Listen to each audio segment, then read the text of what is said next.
Assalamualaikum warahmatullahi wabarakatuh. Bagaimana kabarnya anak-anak semuanya? Semoga kalian selalu dalam keadaan sehat dan semangat belajar. Nah, pada kesempatan kali ini kalian akan mempelajari modul pembelajaran ketiga dan keempat. Nah, nanti Bu Arina akan sedikit menjelaskan tentang modul pembelajaran yang ketiga dan keempat. Nah, mari kita awali dengan pembelajaran yang ketiga. Di pembelajaran ketiga, nantinya kalian akan belajar tentang perkalian dan pembagian bilangan bulat.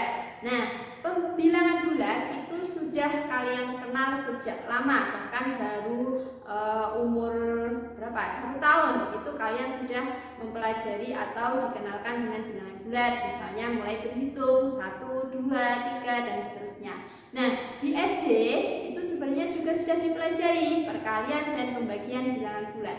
Nah, pada kali ini kita akan lebih memperdalam lagi tentang sifat-sifat perkalian dan pembagian bilangan bulat. Nah, silahkan kalian siapkan modulnya.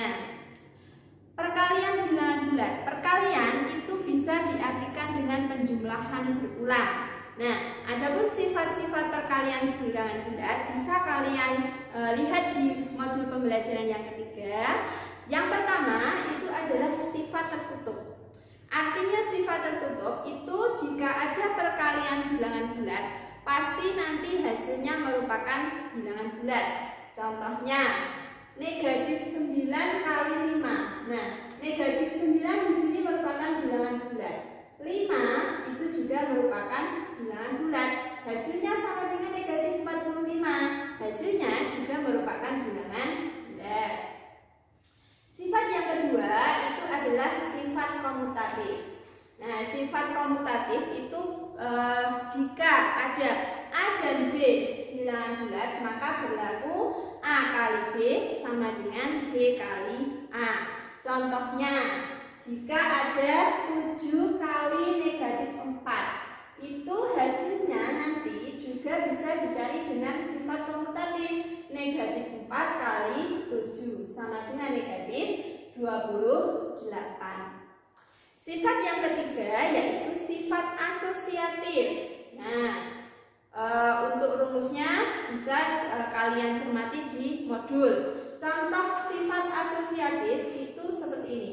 Jika ada 2 kali negatif 3 kali 4, kalian bisa hitung terlebih dahulu 2 kali negatif 3 baru dikalikan 4. Nah, 2 kali negatif 3 itu sama dengan negatif 6 dikalikan 4 sama dengan negatif 24. Atau bisa kalian hitung yang terlebih dahulu negatif 3 kali 4, berarti 2 kali negatif 3 kali 4 sama dengan 2 kali negatif 12. Hasilnya sama dengan negatif 24.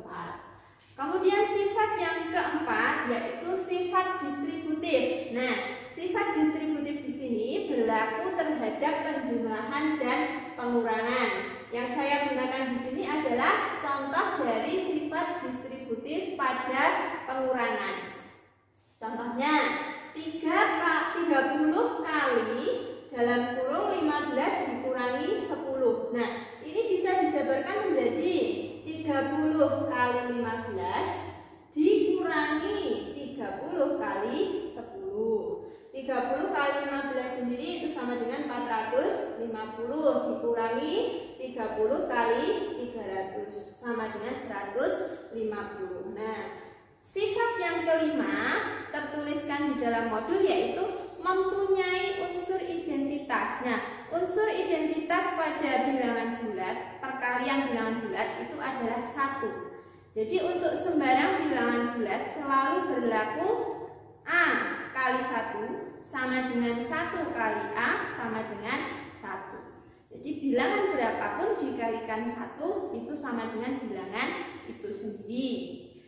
Kemudian sifat yang keenam, jika bilangan bulat A dikalikan dengan 0, itu hasilnya sama dengan 0. Bilangan bulat berapapun dikalikan 0, hasilnya sama dengan 0. Terus yang ketujuh sifatnya yaitu mempunyai inverse. Inverse itu adalah kebalikan. Nah, inverse dari A adalah 1/A. Contohnya, inverse dari 5 itu berarti 1/5. Kebalikan dari 5 itu adalah 1/5. Nah, untuk yang ke-8 itu adalah aturan perkalian bilangan bulat. Nah, di SD kalian sudah mempelajari ya. Jika ada bilangan positif, bulat positif dikalikan dengan bilangan bulat positif, hasilnya merupakan bilangan bulat positif. Bilangan positif dikalikan negatif, hasilnya merupakan bilangan negatif. Bilangan negatif dikalikan bilangan positif, hasilnya merupakan bilangan negatif. Nah, yang keempat, sifatnya keempat yaitu bilangan negatif dikalikan dengan bilangan negatif, hasilnya merupakan bilangan positif. Nah, itu untuk sifat-sifat perkalian bilangan bulat. Sudah ingat kembali ya dulu yang pernah dipelajari di SD. Sekarang kita lanjutkan ke sifat-sifat pembagian bilangan bulat. Yang pertama, pada pembagian itu tidak bersifat tertutup. Artinya apa? Jika ada pembagian dua bilangan bulat itu belum tentu hasilnya selalu merupakan bilangan bulat. Jika ada dua pembagian bilangan bulat itu bisa hasilnya merupakan bilangan pecahan. Contohnya 9 dibagi 2. 9 di sini merupakan bilangan bulat. 2 juga merupakan bilangan bulat. Hasilnya sama dengan 4,5. Nah, 4,5 di sini bukan merupakan bilangan bulat. 4,5 merupakan bilangan pecahan. Artinya pada operasi pembagian itu tidak berlaku sifat tertutup. Hasilnya bisa merupakan bilangan pecahan. Kemudian sifat yang kedua tidak bersifat komutatif, tidak kebalikannya. Jadi kalau ada 6 dibagi 3 itu hasilnya tidak akan sama dengan 3 dibagi 6 ya. 6 dibagi 3 sama dengan 2, sedangkan 3 dibagi 6 sama dengan 1/2. Hasilnya tidak sama. Yang ketiga, pembagian bilangan bulat dengan 0. Nah, jadi kalau ada bilangan bulat dibagi 0 itu tidak terdefinisi. Terus sifat yang keempat, pembagian bilangan bulat oleh 0. 0 dibagi A sama dengan 0. Jadi bilangan 0 dibagi bilangan berapapun itu sama dengan 0. Ya, itu untuk sifat-sifat pembagian. Nah, untuk operasi pembagian itu nanti kalian bisa menggunakan bantuan porofabit. Sudah kalian pelajari di SD ya. Nah, sekarang untuk contoh soal pada pembelajaran ketiga, boleh kalian cermati di modul. Di situ sudah ada beberapa contoh. Salah satunya, mari kita mulai dari dibahas yang 23 kali 15 kali 4. Nah, sifat pengerjaan ini menggunakan apa? Sifat asosiatif. Jadi boleh kalian mengerjakan dulu 23 kali 15 baru dikalikan 4.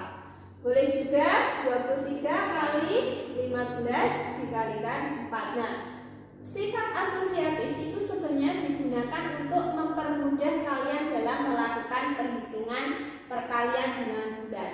Dengan sifat asosiatif kita akan lebih mudah mengerjakan yang mana dulu?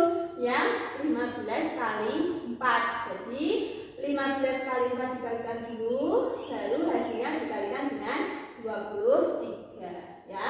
23 kali 60 itu sama dengan 1380. Untuk contoh yang kedua, jika ada 24 kali 15 ditambah 24 kali 85. Nah, soal ini bisa dengan mudah kalian menggunakan sifat distributif. Distributif terhadap penjumlahan. Nah, kita lihat di sini sama-sama dikalikan dengan 24. Maka bisa 24 kali 15 ditambah 85.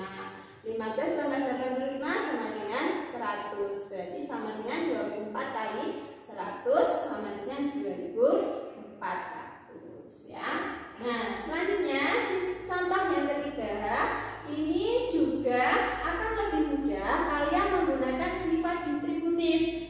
Ada sifat distributif terhadap penjumlahan dan sifat distributif terhadap pengurangan. Karena pada setiap suku ini mengandung bilangan 15, artinya sifat distributifnya itu bisa kita jadikan 15 kali 24 ditambah 34 dikurangi 28. Nah, kita kerjakan dulu yang 24 ditambah 34 dikurangi 28 itu hasilnya adalah 50. Berarti sama dengan hasil akhirnya 15 kali 30 sama dengan 450. Nah, itu beberapa penjelasan untuk pembelajaran yang ketiga. Nah, selanjutnya kita akan mempelajari modul pembelajaran keempat. Di modul pembelajaran yang keempat ini kalian akan mempelajari operasi hitung campuran bilangan bulat. Nah, operasi hitung bilangan bulat yang sudah kalian pelajari kemarin itu kan ada apa saja? Ada penjumlahan, pengurangan, perkalian, dan pembagian. Nah, operasi hitung campuran berarti dalam operasi hitung itu nantinya akan ada campuran, yaitu ada penjumlahan, pengurangan, perkalian, dan juga pembagian. Nah, ada beberapa langkah yang harus kalian perhatikan dalam menyelesaikan operasi hitung campuran bilangan bulat. Masih ingat ya, dulu di SD sudah pernah mempelajari, yaitu yang pertama yang perlu kalian perhatikan apa? Jika dalam operasi itu ada tanda kurungnya, berarti yang dikerjakan terlebih dahulu adalah yang berada di dalam kurung. Tetapi jika tidak ada tanda kurungnya, yang dikerjakan terlebih dahulu yang mana? Yaitu dari yang perkalian atau pembagian. Jadi perkalian dan pembagian itu operasinya setara. Boleh kalian kerjakan perkalian dulu baru pembagian, atau pembagiannya dulu baru perkalian. Setelah tidak ada operasi perkalian dan pembagian, baru kalian lanjutkan ke operasi penjumlahan dan pengurangan. Nah, operasi penjumlahan dan pengurangan itu juga setara, ya. Nah, jika sudah selesai, jika ada operasi yang setara lagi, misalkan ada penjumlahan, ada pengurangan, kemudian ada penjumlahan lagi, maka kalian kerjakan dari ruas sebelah kiri atau dari depan. Nah, rangkuman materinya bisa kalian pelajari di modul itu ya. Nah, selanjutnya untuk contoh soalnya, coba perhatikan contoh soal yang sudah tertulis di dalam modul. Contoh soal yang pertama itu jika ada 24 ditambah 56 kali 42 dikurangi 384 dibagi 12. Nah, dalam operasi ini yang perlu kalian ingat pertama tadi apa? Dalam operasi itu apakah ada tanda kurungnya atau tidak? Di soal yang pertama ini apakah ada tanda kurungnya? Tidak ada. Berarti yang kalian kerjakan langsung yaitu apa? Ke operasi perkalian dan pembagian. Nah, yang mana dulu berarti yang dikerjakan? Perkaliannya mana? 56 kali 42. Pembagiannya adalah 384 dibagi 12. Nah, ini setara. Boleh satu-satu dikerjakan dulu atau boleh langsung dua sekaligus dikerjakan. Nah, kalian tulis yang mau dikerjakan dulu dari depan, berarti 24 ditambah 56 kali 42. Nah, coba kita beri tanda kurung di sini. Artinya ini dikerjakan terlebih dahulu. Dikurangi 384 bagi 12. Nah, ini juga diberi tanda kurung.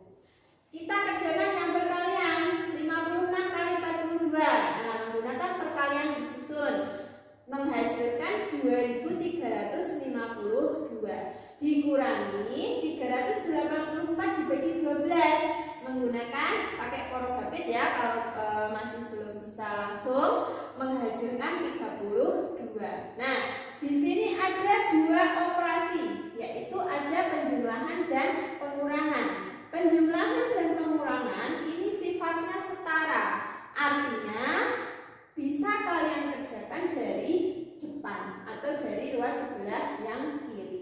24 ditambah 2352, hasilnya 2376 dikurangi 32, hasil akhirnya adalah 2344. Itu untuk contoh yang pertama. Contoh yang kedua, misalkan 80 dibagi, di sini ada kurung buka lagi, 11 dikurangi 7 dikalikan negatif 4 kurung tutup. Nah, ada operasi yang letaknya di dalam kurung, berarti itu yang harus kalian kerjakan terlebih dahulu. Mana yang ada di dalam kurung paling dalam, yaitu adalah ini ya, 11 dikurangi 7. Berarti kalian operasikan dulu 11 kurangi 7, hasilnya sama dengan 4. 4 dikalikan negatif 4, ini juga masih ada di dalam kurung. Berarti kerjakan dulu 4 kali negatif 4, hasilnya sama dengan negatif 16. Nah, baru 80 dibagi negatif 16 sama dengan negatif 5. Ya, nah walaupun yang dikerjakan itu misalnya suku-suku di yang terakhir itu, yang di depannya juga harus tertulis, harus dituliskan lagi rutut seperti ini. Jangan langsung misalkan 80 dibagi 11 dikurangi 7 kali negatif 4. Nah, misalkan kalian ini langsung sama dengan 11 dikurangi 7 itu sama dengan 4 kali negatif 4 sama dengan negatif 16. Lalu nanti di bawahnya sama dengan lagi 80 dibagi negatif 16, hasilnya negatif 5. Nah, ini adalah tidak runtut, salah ya. Walaupun runtut-runtutnya langkah-langkahnya sama, tapi penulisannya adalah salah. Seperti ini jangan sampai terulang lagi di SMP ya. Nah, contoh yang ketiga, misalkan ada operasi hitung negatif 8 ditambah 5 kali dalam kurung 36 dibagi dalam kurung lagi 6 dikurangi 9. Nah, di sini kurungnya bertingkat. Kurungnya bertingkat berarti yang dikerjakan pertama adalah kurung yang paling dalam. Kurung yang paling dalam mana? Ini loh, 6 dikurangi 9. Nah, boleh tidak ini langsung dikerjakan? Boleh, karena itu juga di dalam kurung. Nah, negatif 3 kali 6 dikurangi 9 dulu berapa? Negatif 3. Berarti negatif 3 kali 36-nya ditulis lagi. 36 dibagi negatif 3. Nah, di sini masih ada yang di dalam kurung. Berarti kerjakan dulu ini. 36 dibagi negatif 3. Berapa hasilnya? Negatif 12. Terus negatif 3 kali negatif 12 sama dengan 35. Nah, di dalam operasi hitung campuran ini perlu kalian ingat lagi sifat-sifat perkalian dan pembagian antara bilangan bulat positif dan bilangan bulat negatif ya. Bu Arina minta kalian harus banyak-banyak latihan soal agar semakin lancar. Nah, itu untuk pembelajaran yang keempat. Semoga apa yang Bu Arina jelaskan bisa bermanfaat dan bisa kalian pahami dengan jelas. Jika ada yang masih kurang jelas, bisa bertanya ke nomor WA-nya Bu Arina. Gitu ya. Kurang lebihnya mohon maaf. Selamat belajar. Saya akhiri. Wassalamualaikum warahmatullahi wabarakatuh.